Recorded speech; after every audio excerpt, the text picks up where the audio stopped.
St. Ignace a week ago and arrived home last Wednesday. Due to the health concerns of my partner and also the financial costs of the trip, which were higher than I expected,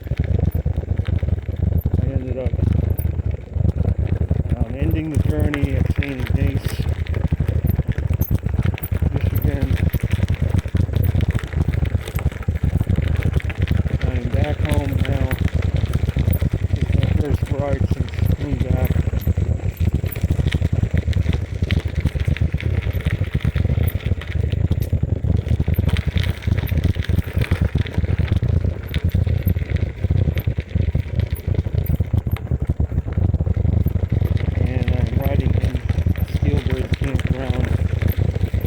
National Forest, which is just down the road from my house. Very nice campsites here.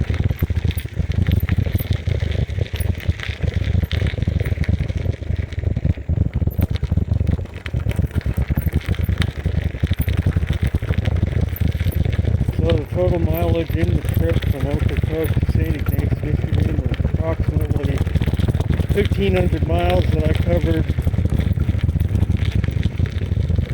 My goal was to at least complete Michigan. I had to scuttle plans to go to Mount Rushmore. The trip was costing too much, but I was hoping to at least knock out the rest of Michigan before going home, but then my partner got sick with the virus and was not feeling better after several days, so I decided best to just come home and finish the trip in the future and look for ways to cut the costs of any future trip I do, because I was running through about $1,000 a week.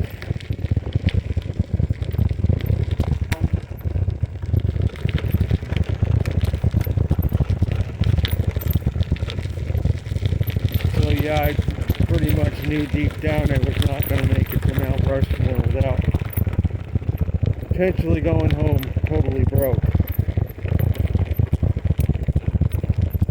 Which my whole point of retiring was back in June, to be done with working in this world, be finished with it, not have to go back.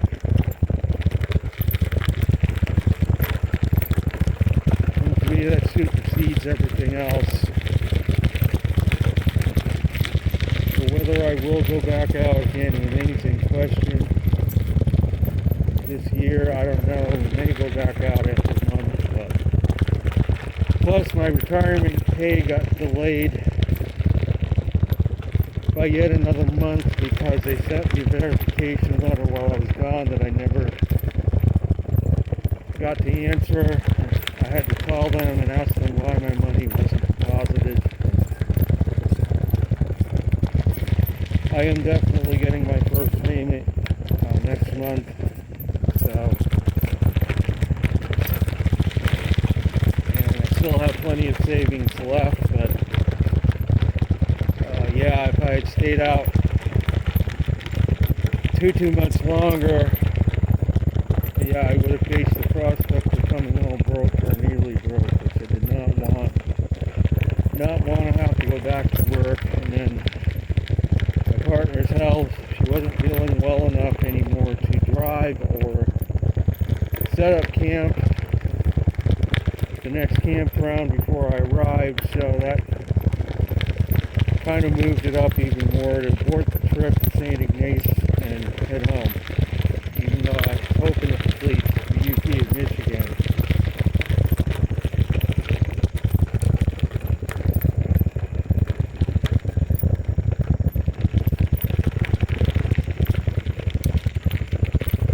But all in all, the trip went very well, and physically speaking, I could have very easily made it a coast-to-coast run. I was doing great physically. I had no pain, no soreness. I was doing, on average, 50 miles per day.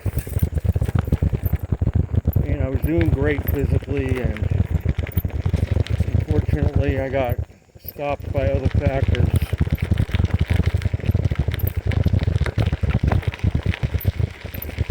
I mean, it was an awful lot of work to break down camp every day and set up, cook, whole 9 yards, and then ride 50 miles. And despite all that, I just left the campground, now back out onto the road. Despite all of that, I was still doing great physically. I was ready to go another 1,000 miles. So it was not at all due to my own condition that I had to abort the trip. It was mainly, again, the health of my partner. And because she was also out of meds. She's disabled, takes meds, a lot of meds for her conditions. And we had run out of meds. They were not going to refill them without us having to pay through the nose because we were out of state. They would not cover her meds. So we were stuck with a choice of having to go home so she could get her meds. Personally, I am not on any meds. I hope I never am. That's at least my view.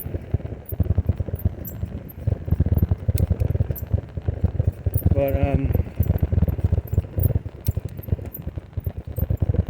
getting the news on the weather and climate, Atlantic hurricane season continues dead quiet. Yeah, we did have Debbie and Ernesto, which were manufactured systems that they said were hurricanes, but something that just knocks down some branches, I don't really think is a hurricane. We've had plenty of thunderstorms blow through here that have knocked branches down off trees.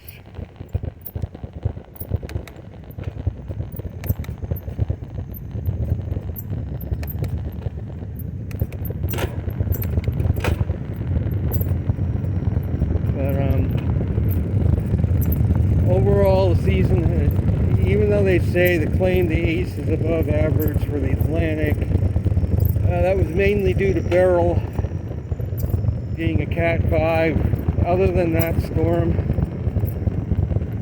overall season, as I had predicted so far, has been a below average season.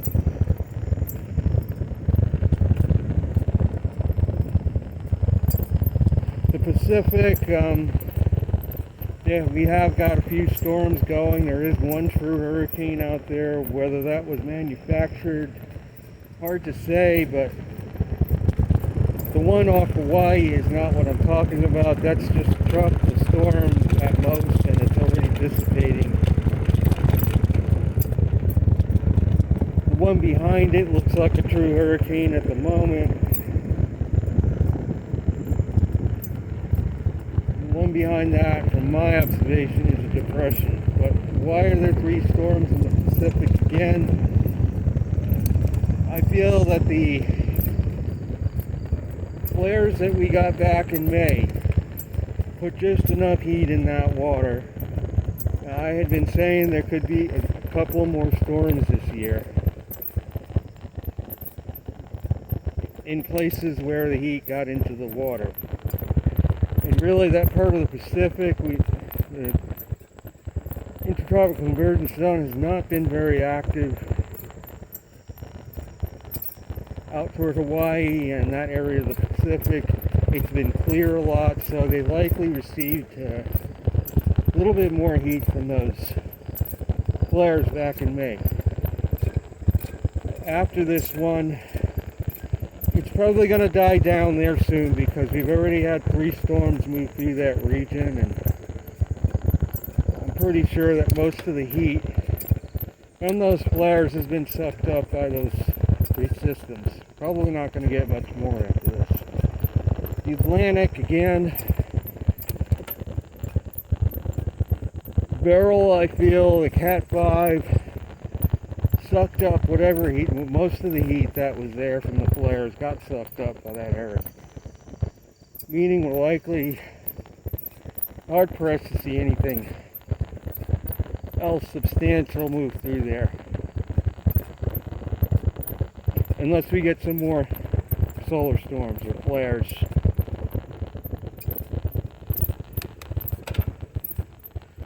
Of course, they're claiming again solar cycle 25 is comparable to 23. I don't agree at this point. Cosmic ray count has not gone below -5 for the most part, which would make it comparable to a little weaker than cycle 20 so far, which was back in the early 70s, which led to the Ice Age scare of the 70s, because it was the only other weaker cycle we've had in the past century, other than 24.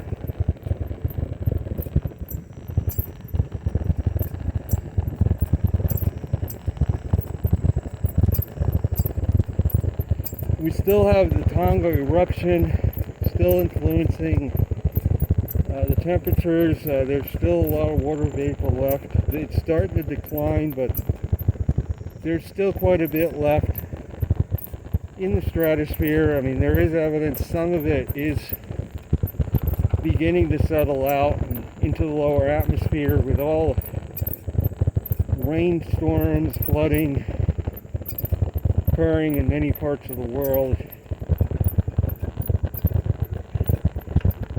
A lot of that moisture is starting to come down to the lower layers of the atmosphere, but still quite a bit left.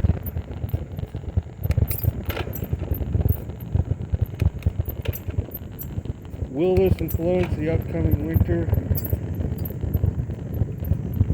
It remains to be seen, but I'm pretty sure that that's a good part of the reason why the last 2 winters are so mild, is because of that eruption. Water vapor kind of migrated toward the polar regions by air currents up to the stratosphere. So if there's a lot of water vapor in the polar regions,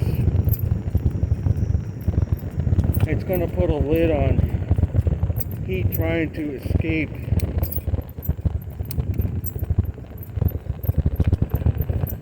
That's where most of the heat loss occurs. If you got a lot of water vapor in the upper atmosphere in the polar regions, you're going to be hard pressed to get some really cold air. But again, the last 2 winters, we did have a lot of water vapor. Because after the eruption, I was looking at some charts today to show that the equator is, tropics are almost back to normal on water vapor. Most of it now has migrated to the north and south poles.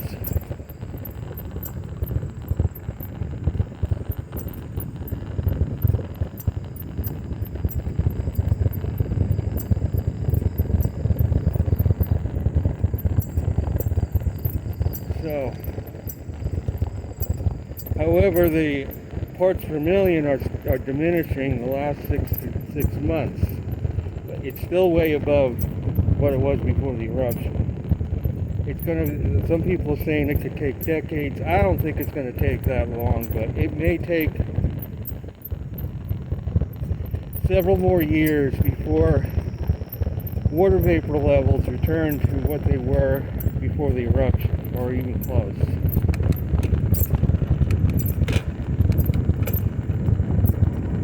If we're in a general cooling trend, you get to the tail end of this, it's going to lead to immense snowfalls.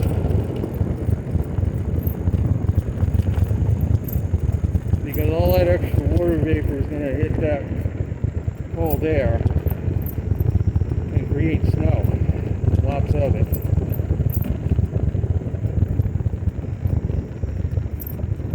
Especially when the solar max dies down, and it's already starting to a little bit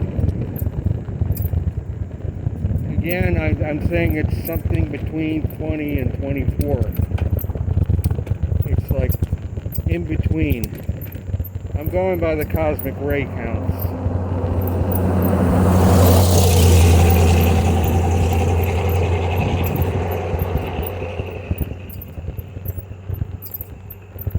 And it seems like the cosmic ray count has, at least for now, bottomed out in the last 6 months. It's been holding steady at around -5.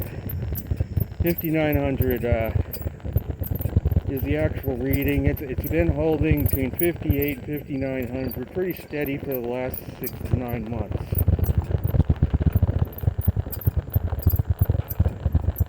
According to spaceweather.com, they're trying to say that it's going to get even more active. I've looked carefully at the charts. It's highly unlikely.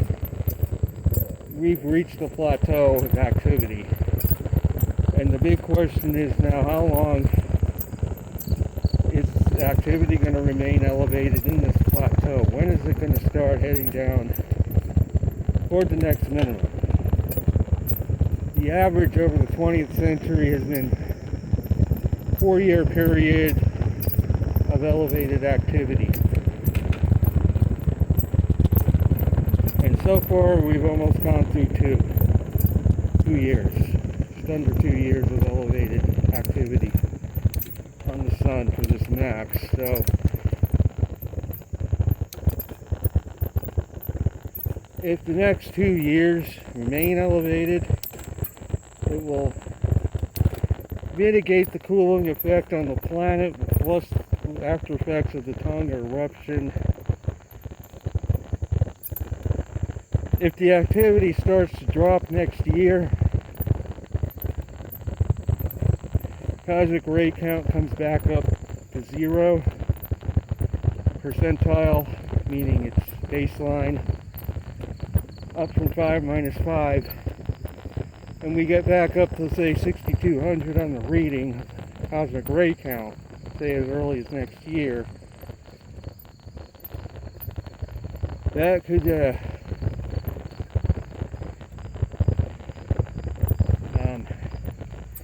lead to a resumption of the cooling of the planet within the next couple of years.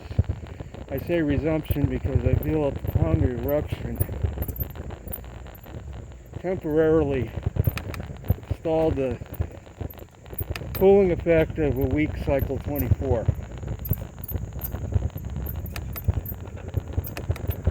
And we ended up with 2 extremely mild winters here in the eastern U.S.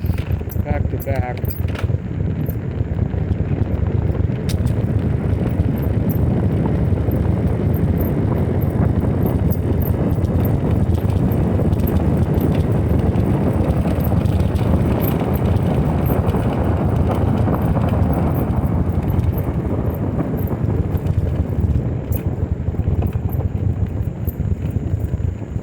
So I am almost home now. I'm going to sign off on this video.